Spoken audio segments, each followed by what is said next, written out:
너무 익숙한 얼굴들이 많아서요. 우리가 이사회를 하는 느낌이 지금 듭니다. 사실 오늘 평일 2시 요 낮 시간에 시간을 빼시기가 상당히 어려운 부분들이 많이 있음에도 불구하고 또 우리 식구들이 이렇게 함께 모여서 저출산과 우리가 실질적으로 활동을 하고 있는 이 문제에 대해서 함께 고민하고 생각해 볼 수 있는 시간을 갖게 돼서 굉장히 의미 있는 시간이 될 것 같다라는 생각이 들고요. 저희가 함께 활동을 하면서 앞으로 이제 정책적인 거나 또 실질적인 우리 활동에 있어서 얻어갈 수 있는 게 많이 있었으면 좋겠다라는 생각을 해봅니다. 우선 저희가 이제 저희 단체를 잠깐 소개를 해드리면 우리 식구들이야 뭐 늘 우리랑 같이 하기 때문에 익숙하지만 저희는 아이를 낳고 키우는 일이 즐거운 세상을 만들기 위해서 그 목적을 가지고 활동을 열심히 해오고 있는 단체고요. 일단 아이를 낳고 키우기가 좋은 세상이 되려면 출산, 양육, 교육, 또 가정 문화, 또 사회적인 어떤 분위기, 또 다양한 어떤 그런 복합적인 것들이 잘 형성이 되어야 낳고 키우는 일이 훨씬 더 즐겁고 또 그로 인해서 저출산도 해결할 수 있는 어떤 기미를 찾아볼 수 있지 않을까 이렇게 생각을 하거든요. 사실 이제 앞에서 임지훈 교수님께서 주제 발표를 많이 해주셔서 저희도 공감하는 부분이 참 많았습니다. 활동하는 내내 저희가 고민하는 부분 대부분이 모든 이 주제 발표 내용에 들어있었습니다. 저희가 지금 활동을 하면서 실제적으로 현장에서 느끼는 저출산의 어떤 심각성은 굉장히 더 심각한 것 같아요. 사실은 노인 문제보다는 저희는 저출산에 더 포커스를 맞춰서 생각을 하고 있는 단체이기 때문에 그거에 대해서 잠깐 좀 심도 있게 말씀을 드리고자 합니다. 사실은 이제 이게 저출산이 해결하기 가장 어려운 문제 중에 하나라고 해요. 어떠한 외부 자극에도 변화시킬 수 없는 것 중에 하나가 저출산이라고 합니다. 그거는 아주 개인적인 문제이기 때문에 더 어려운 부분이라고 생각도 들거든요. 그래서 이제 저희가 활동을 하면서 포커스를 맞추는 게 하나 있습니다. 저희는 활동 중심으로 오늘 토론 내용을 한번 정리를 해봤거든요. 일단 개인과 가정이 꼭 필요한 부분들을 쉬운 것부터 또 실생활에 좀 나한테 도움이 될 수 있는 그런 것, 또 작은 것 이런 것부터 각 개인이 가정이 먼저 실천이 되어야만 저출산은 어느 정도 해결할 수 있는 그 여지가 그래도 생기지 않을까라는 생각이 들거든요. 지금 이렇게 하기 위해서 저희가 소소하게 프로그램을 몇 가지 하고 있는 게 있어요. 저희가 이제 중앙에 저희 지부는 대전 서구지부인데 저희 단체는 16군데 시본부를 포함해서 각 100개의 각 지역 지부가 있습니다. 그래서 다양한 활동을 하고 있는데 일단 그 16군데 시군구에서 활동하고 있는 공통사업으로는 첫 번째 인구교육을 들 수 있어요. 인구교육은 저출산의 현상과 그 파급 효과를 사람들한테 널리 알리는 그 사회 그 교육의 어떤 프로그램이라고 볼 수 있고요.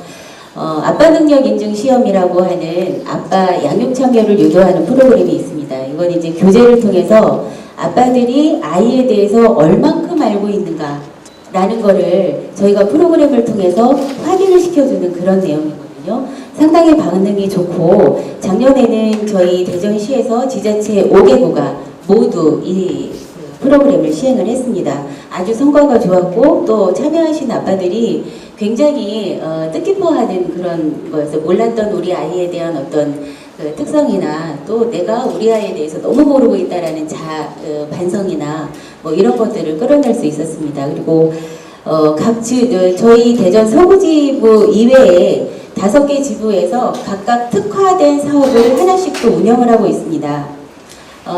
일단 위에서 4번째까지는 저희 서구지부에서 운영을 하고 있는 건데요. 일단은 인디언 속담에 이런 말이 있다고 합니다. 한 아이를 키우기 위해서는 온 마을이 필요하다. 이거는 아이 키우는 일이 각 가정의 문제뿐만 아니라 온 사회 문제라는 거를 대변해주고 있는 것 같아요. 그래서 이제 공동육아를 할 때가 우리도 진짜 이거를 현실화시킬 때가 되지 않았나라는 생각을 하면서 저희가 공동육아 선포식을 그 전국에서 제일 첫 번째로 이거를 이 행사를 했습니다. 그리고 각 지자체와 MOU를 체결을 해서 출산 양육을 위한 어떤 그 체계적인 서비스를 할 수 있는 또 프로그램을 시행할 수 있는 협조 체계를 구축을 했고요. 학부모 교육을 위해서 신학기마다 아이들과 소통할 수 있는 어떤 학부모 그 교육 프로그램을 저희가 또 진행을 하고 있습니다. 그리고 또 가족 문화를 가족이 함께하는 시간을 일부러라도 만들어주는 가족 축제 요 행사를 또 하나 하고 있고요.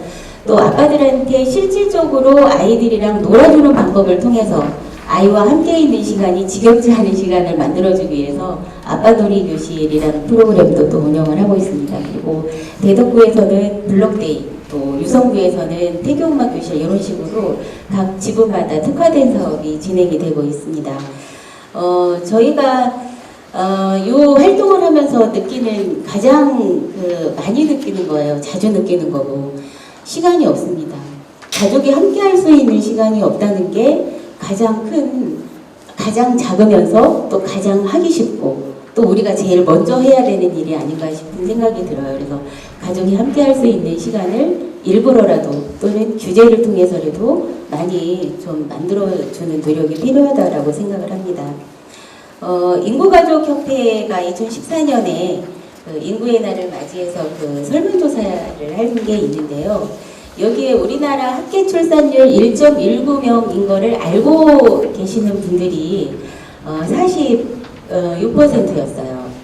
그러니까 53%에 해당하는 국민들은 1.19명이라는 것도 모르고 1.19라는 수치가 의미하는 것조차도 모른다는 이야기거든요. 이건 굉장히 중요한 이야기라고 생각을 해요. 그래서 그리고 또 하나는요. 저출산이 늦은 결혼이랑 늦은 결혼 포기 이런 거랑도 관련이 있다라는 거를 전제를 깔고 주위에 결혼 정년기에 있는 사람한테 결혼을 권유를 하겠냐는 질문에는 90% 이상이 그렇다라고 얘기를 했거든요. 이것도 또한 시사하는 바가 큽니다. 그리고 또 나머지 질문은요. 내가 출산장려 정책 개발자라면 어떤 정책을 펴겠냐라고 하는 질문에는 역시나 마찬가지로 우리 임 교수님 발표하신 주제 발표 내용이 거의 다 들어있습니다. 이걸로 미뤄보면요. 저출산에 대해서는 지속적인 홍보가 필요하고 또 우리가 결혼식을 위해서는 1년에서 6개월 정도는 준비하는 것 같아요. 그죠? 결혼식 날 이쁘게 보이기 위해서 굉장히 많은 준비를 합니다. 근데 결혼 생활을 영위하기 위해서는 얼마나 우리가 고민을 하고 결혼 생활을 시작할까요? 이 부분에 대해서는 전 참 많은 생각을 하게 되었습니다. 그래서 결혼 생활을 유지하는 동안에 출산 양육 다 포함해서 인생 전반적으로 살아가는 데에 우리가 얼마나 준비를 하고 시작을 하는가, 그리고 이거에 대한 교육이 필요하지 않은가, 이게 중요하다라는 거를 사람들한테 알려줘야 되지 않는가라는 생각을 해봤습니다. 또 정책적으로는 지금 이제 예산 말씀도 하셨는데 예산이 누가 그러더라고요. 예산이 부족한 게 아니라 잘못 쓰고 있는 거라고 얘기를 하더라고요. 그래서 이 부분에 대해서는 적재적소에 그 때에 맞는 요 예산 편성 또 집행 이런 것들이 굉장히 필요하다라고 생각을 합니다. 사실 이제 저희가 이 활동을 하면서 아쉬운 부분들도 굉장히 많이 있어요. 저희는 이제 여기 우리 회원분들도 거의 어린이집, 유치원 운영을 하고 계시는 원장님들이 많이 계시거든요. 사실 저출산은 전 산업의 전반적으로 걸쳐서 굉장히 큰 영향을 미치는 중차대한 일입니다. 사실 인구가 없으면 그 이외의 모든 것은 없다라고 봐도 과언이 아닌데요. 저희 활동을 하면서 내린 결론이에요. 사실은 정책적인 어떤 지원이나 이런 것도 굉장히 필요합니다. 반드시 필요하고 예산이 적재적소에 들어가서 잘 알맞게 쓰여지고 이런 것도 굉장히 중요한데 일단은 그거는 생각해야 되는 부분들이 너무 많습니다. 그리고 실행되기까지 너무 오래 걸립니다. 그래서 저희가 지금 하고 있는 운동처럼 개개인의 노력과 그리고 정책적인 노력이 같이 이루어져야만 어느 정도 효과를 보지 않을까라고 생각을 하고요. 개인적인 노력에는 아이에 대한 인식을 좀 새롭게 하는 저희가 운동을 하고 있습니다. 지금도 활동을 하고 있는데 아이들에 대한 인식을 좀 새롭게 하는 가치를 아이에게 두는 이런 그 인식개혁이 좀 확산이 돼야 될 필요가 있고요. 개개인 먼저 인간에 대한 어떤 존중 그리고 그 최대의 가치 이런 것들을 지속적으로 알 수 있는 어떤 그런 계기를 자꾸 만들어야 되겠다라는 생각이 듭니다. 그리고 두 번째는 가족이 함께하는 시간, 일부러라도 소통할 수 있는 어떤 시간을 만드는 것. 그리고 자기 자신과 아이를 이해하는 교육, 이게 반드시 필요할 거라고 봅니다.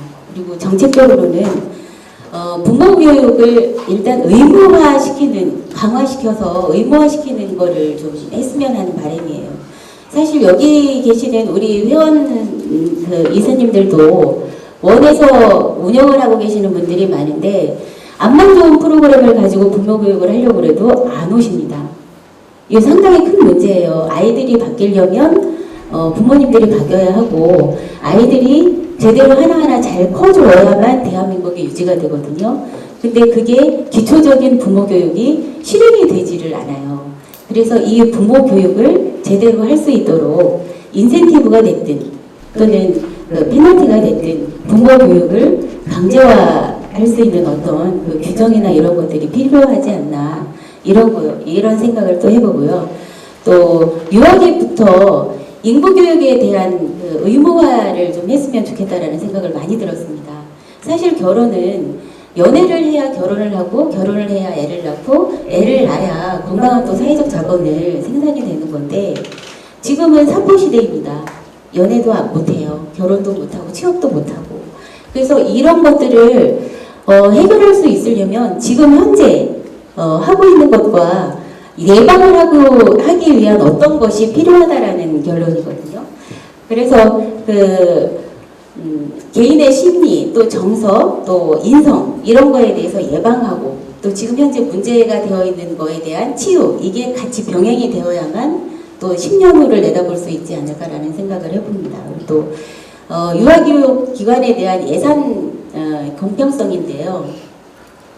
사실은 각 구마다 조금씩 다릅니다. 어느 구에는 보육기관에 보육기관에 얼마가 지급이 되면 다른 구는 또 그 금액이 같지가 않아요.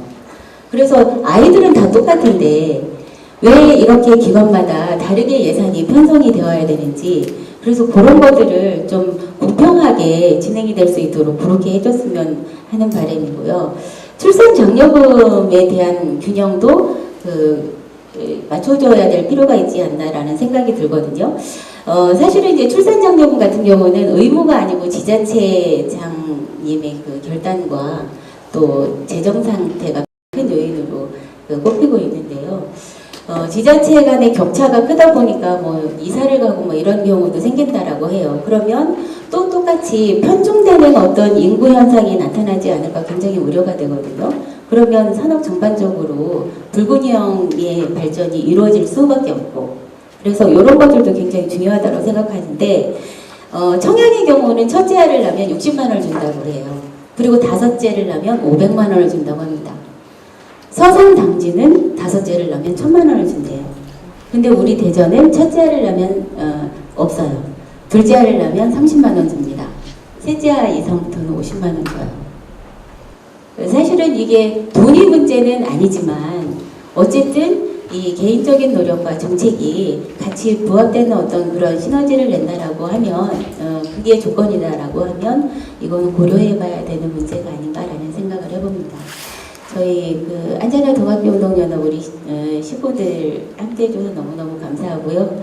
훌륭하신 토론 스님들하고 저희 박정현 의원님 또 임재 교수님 함께 할 수 있어서 너무너무 기분 좋고 감사드리고 또 이렇게 이 자리에서라도 저출산에 대해서 저희가 떠들고 싶은 거 마음껏 떠들 수 있게 돼서 너무너무 행복합니다. 제 토론 주제 발표는 여기서 마치겠습니다. 고맙습니다.